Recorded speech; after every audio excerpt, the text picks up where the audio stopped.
자, 51번 문제를 확인해 보도록 하겠습니다.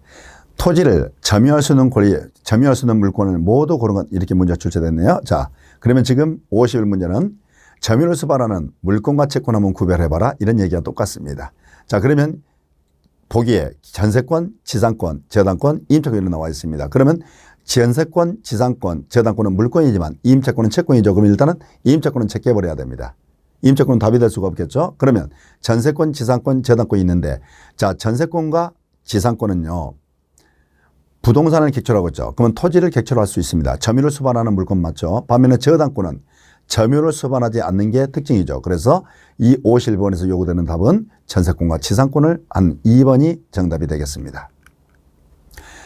52번 점유에 관한 설명으로 옳은 것은, 자, 50의 문제는 점유권의 종합 문제가 되겠습니다. 1번 제3자가 직접 점유자의 점유를 침탈 방해한 경우에 특별한 사정에 의한 간접점유자에게는 점유권에 의한 방해 배정권이 인정되지 않는다. 여러분, 간접 점유자도 점유자입니다.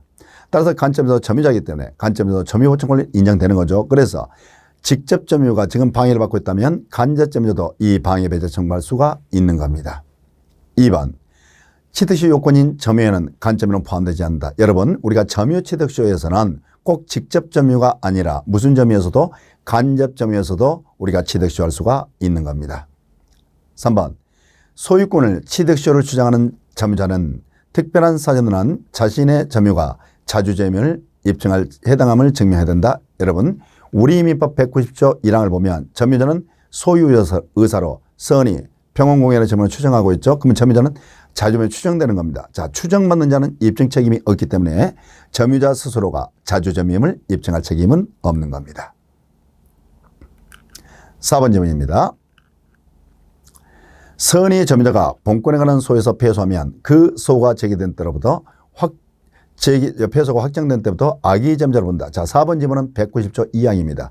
선의 점유자로 본권에 관한 소에서 패소하면 언제부터? 그 소가 제기된 때로부터 악의 점유자로 본다. 그러면 선의 점유가 악의 점유로 바뀌는 시점은 지문처럼 패소가 확정된 때가 아니라 소가 제기된 때, 이렇게 해야 되겠죠. 그래서 틀린 질문이 되겠습니다.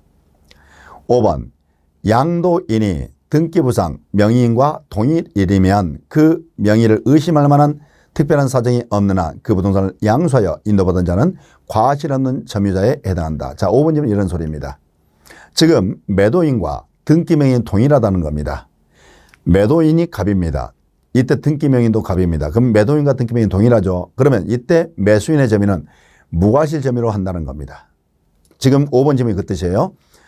매도인과 등기명의, 자, 매도인이 양도인 아닙니까? 매도인과 등기명의인 동일하면 이때 매수인, 양수인의 점유는 무과실 점유로 본다, 이런 뜻입니다. 옳은 질문이 되겠습니다. 53번입니다. 물권 채권에 관한 설명으로 옳은 것을 모두 골라보시오. 자, 53번 문제는 출제 포인트가 물권적 채권이 되겠습니다. 자, 지문을 봐볼까요?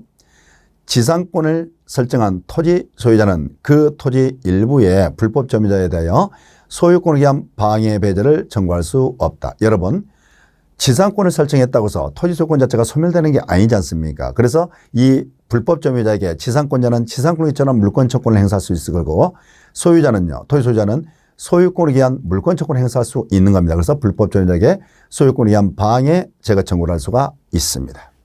니은 토지의 소유권을 양도하여 소유권을 상실한 전 소유자도 그 토지 일부의 불법 점유에 대하여 소유권에 의한 방해 배제를 청구할 수 있다. 자, 여러분, 우리가 물권적 채권자는 언제나 누구죠? 현재 물권자가 됩니다. 따라서 소유권에 의한 물권 채권자는 현재 소유자가 돼야 되는 거죠. 그러면 이 지문처럼 전 소유자는 현재 소유자가 아니기 때문에 직접 소유권에 의한 물권 채권을 행사할 수는 없습니다.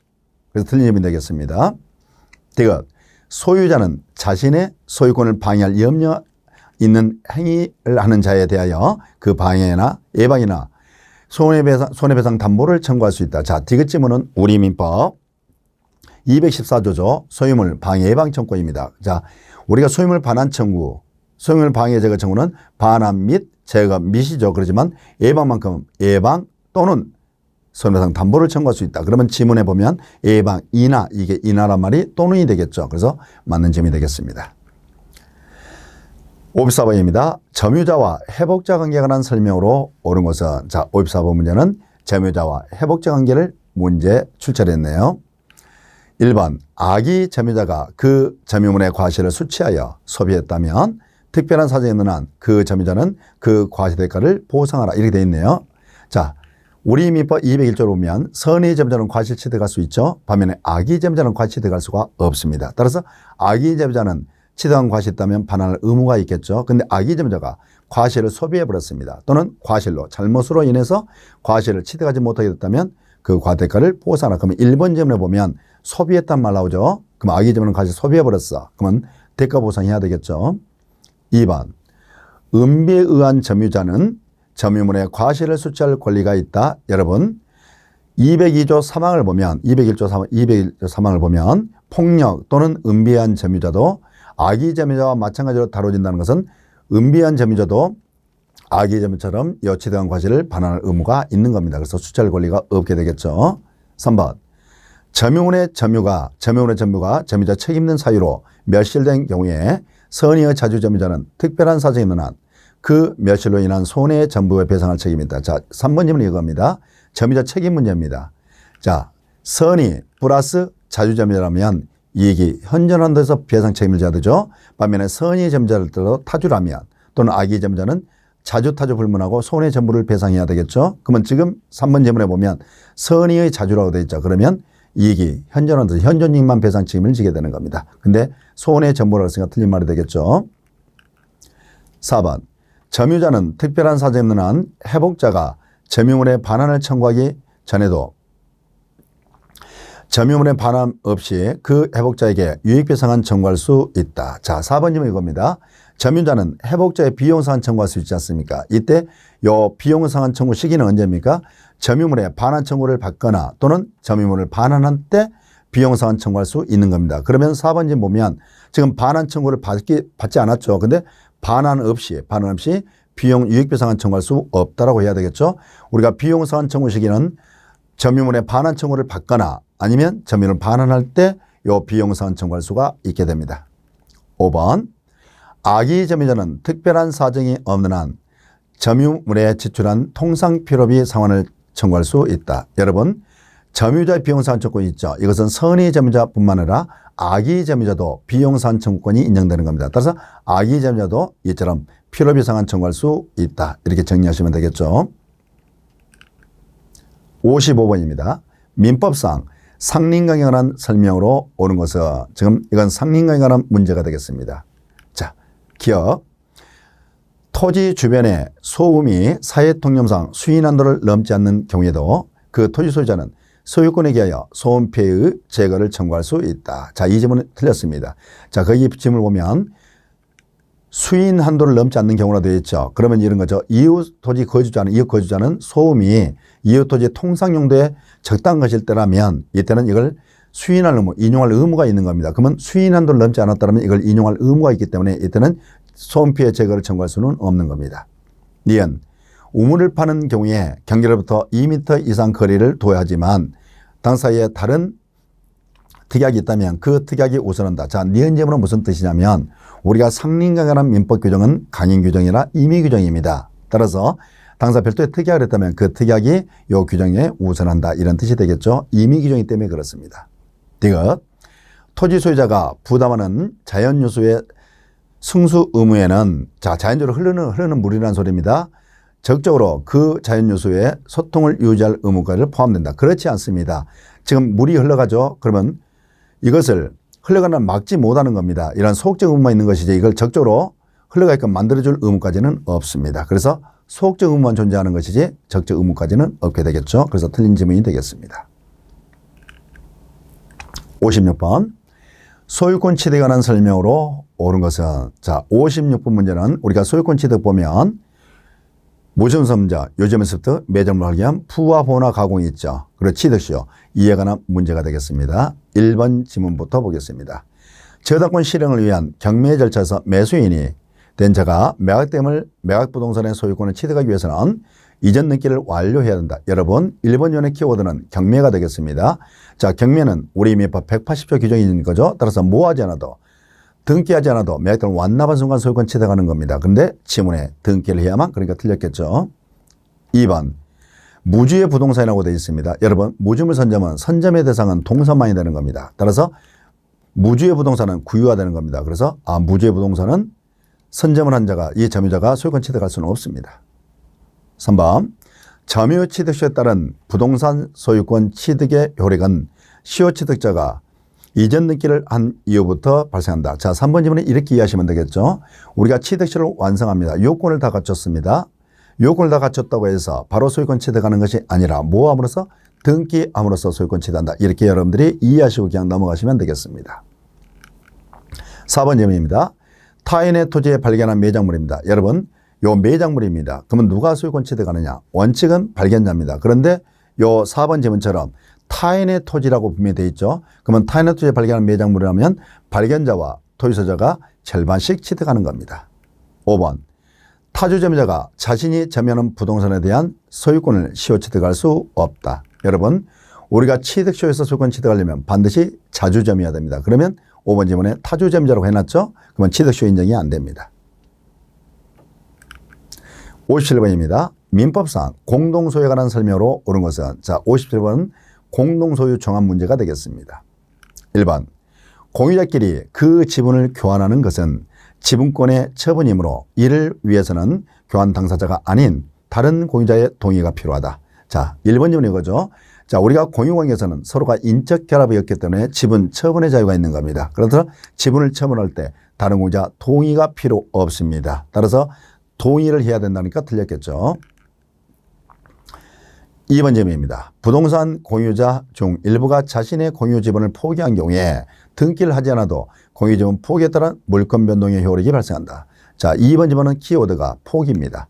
여러분, 포기는 법률행위입니다. 따라서 법률행위를 원인으로 한 부동산 물권 변동은 등기를 해야 되겠죠. 그래서 등기를 해야만 물권 변동 효력이 발생한다. 이렇게 해야 되는데 등기하지 않아도 그러니까 틀린 질문이 되겠습니다. 3번 합의자 중 1위는 다른 합의자 동의 없이 자신의 지분을 단독으로 제3자에게 유효하게 매도할 수 있다. 여러분, 합의에서는 전원 동의 없으면 합의 지분을 처분할 수 있죠. 따라서 전원 동의 없이는 합의 지분을 처분할 수는 없습니다. 그런데 단독으로 제3자에게 유효하게 매도할 수 있다. 그러니까 틀렸겠죠. 4번 합의물에 관하여 격려된 원인무효 소기전 등기 말소를 구하는 소는 합의자 각자가 제기할 수 있다. 자, 여러분, 합의 관계에서도 합의물의 보존행위는 합의자 각자가 단독으로 할 수가 있는 거죠. 그러면 여기서 말소소라는 게 나와 있죠. 그건 방해 제거입니다. 등기 말소소라는 건 방해 제거이기 때문에 합의자 각자가 할 수가 있는 겁니다. 왜? 보존행위 때문에 그렇습니다. 5번 법인 아닌 종중이 그 소유 토지를 매매를 중개한 중개업자에게 중개수수를 지급하기로 한 약정을 체결하는 것은 초면의 관리처분행위에 해당한다. 여러분, 지금 봐보세요. 중개수수를 지급할 약정이 있죠. 그러면 이 종중이 중개수로 지급할 채무를 부담하는 거죠. 따라서 이것은 단순한 채무부담 행위에 불과하기 때문에 이것은 총회원의 관리처분 행위는 아니라는 겁니다. 그래서 단순한 채무부담 행위는 총회원의 관리처분 행위가 아닙니다. 58번을 보겠습니다. 한 필의 토지 일부를 객체로 할 수 없는 권리는 이렇게 나와 있죠. 그러면 이런 거죠. 우리가 일물일권이라는 게 있습니다. 한 개의 물건 위에는 한 개의 물건이 존재한다는 원칙입니다. 따라서 한 필 토지 일부에는 소유권이라는 게 성립할 수가 없죠. 또 한 필 토지 일부에 저당권 설정할 수는 없습니다. 그러면 이 질문에 이 한 필 토지 일부를 객체로 할 수 없는 물건 찾아라고 그랬죠. 그러면 소유권 아니면 저당권을 찾았다면 쉽게 답을 찾지 않을까 싶습니다. 그래서 1번이 정답이 되겠습니다. 59번입니다. 2019년 8월 1일 갑은 을에게 2억 원이죠. 자, 2억 원을 빌려줬다는 겁니다. 그래서 을소유 X토지 있죠. X토지에 근저당권을 설정했다는 거죠. 이때 2억을 빌려줬는데 이때 채권 채권은 얼마다? 2억 5천이었다 이 말입니다. 자, 20년 7월 1일 날 또 병이 을에게 1억 원을 빌려줍니다. 그래서 또 근저당을 설정했다는 거죠. 이때 채권 채권은 또 1억 5천이었다는 겁니다. 그러면 이 모습은 하나의 부동산 위에 지금 근저당권이 두 개 있는 두 개 하는 모습이죠. 그런데 이순위의 근저당권자 병이 6월 1일 날 엑토제에 관한 근저당 실행을 위한 경매를 신청했다 이 말입니다. 지금 이것은 그러면 포인트가 이겁니다. 지금 하나의 부동산 위에 하나의 부동산에 갑이 선순위 근저당권을 이때 최고액은 2억 5천만 원, 병이 후순위 근저당권인데 최고액은 1억 5천만 원이었다는 거죠. 이때 후순위 근저당권자가 경매를 6월 내로 신청했다. 그러면서 문제를 풀어봐라 이 말이죠. 기억.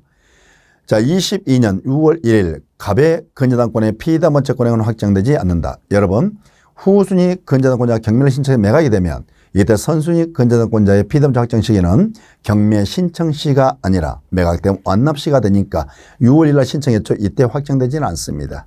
니은. 자, 갑에게 6월 1일 이후에 발생한 지연 이자는 채권 최고의 범위 내라도 근저당권에서 담보되지 않는다. 여러분, 이자는 최고에 산입하죠. 또 지연 이자도 최고에 포함이 되는 겁니다. 따라서 이 지연 이자는 최고에 포함되기 때문에 이게 최고의 범위 내라면 여전히 근저당권에서 담보가 되는 겁니다. 디귿. 갑이 한 번도 이자를 받은 바가 없고 액도자가 3억 원에 경매에 들어갔다면 갑은 경매 대가에서 3억 원을 변제받는다. 여러분, 우리가 채권 최고액이라는 것은 우선 변제 한도액을 의미한다고 그랬죠. 따라서 이 근저당권자 갑은 어디까지 채권 최고 2억 5천만 원까지만 우선 변제 받을 수 있는 것이지 3억을 우선 변제 받을 수는 없습니다. 60번입니다. 법률의 특별한 규정 또는 설정형의 다른 약정이 없는 경우에 저당권의 우선 변제 효력이 미치는 것을 모두 골라보시오. 자, 60번 문제는 포인트가 이겁니다. 저당권 효력이 미치는 목적물 범위를 물어본 거죠. 자, 기억부터 보겠습니다. 토지 저당권이 설정되는 그 토지 위에 완성된 건물. 여러분, 건물은 토지와는 별개의 독립한 부동산입니다. 또 등기된 임목도 별개의 독립한 부동산이죠. 농작물도 별개의 독립한 부동산입니다. 명의만을 갖춘 수목 미호를 가진 별개의 독립한 부동산입니다. 따라서 토지 저당권은 이런 건물이나 등기된 임목, 명의만을 갖춘 수목 미호를 가질 농작물에는 토지 저당권 효력이 미치지를 않습니다. 그래서 기억 리얼은 그렇게 봐주시면 돼요. 그래서 기억은 건물이 있고 디귿은 리얼은 등기된 임목, 그걸 확인해 주시면 되겠습니다. 리언. 토지의 저당권이 설정된 후에 토지소유자가 그 토지에 대해 매설한 유류저장 탱크입니다. 자, 유류저장 탱크는 부화물입니다. 자, 저당권 효력은 저당권 설정자이든 설정 후든 묻지 않고 부화물과 종물에 미치는 거죠. 그러면 유류저장 탱크는 부화물이겠죠. 그러면 저당권 효력이 미친다라고 해야 됩니다. 디귿. 저당 토지가 저당권 실행과 함께 저당권 실행으로 압류된 후에 그 토지에 관하여 발생한 저당권 설정자의 차임채권입니다. 여러분, 차임채권을 여러분이 과실이라고 봐야 됩니다. 자, 과실은 저당권을 압류 후부터는 설정자 수취한 과실, 취득할 수 있는 과실에 이 과실도 미친다고 그래야 되죠. 그러면 이 디귿 지문에 보면 압류된 후라고 했죠. 압류된 후 차임채권. 그러면 과실 압류된 후에는 이 차임채권에도 이 저당권 효력이 미친다라고 해야 되겠죠. 압류된 후. 잠시 쉬었다가 계속 진행하도록 하겠습니다.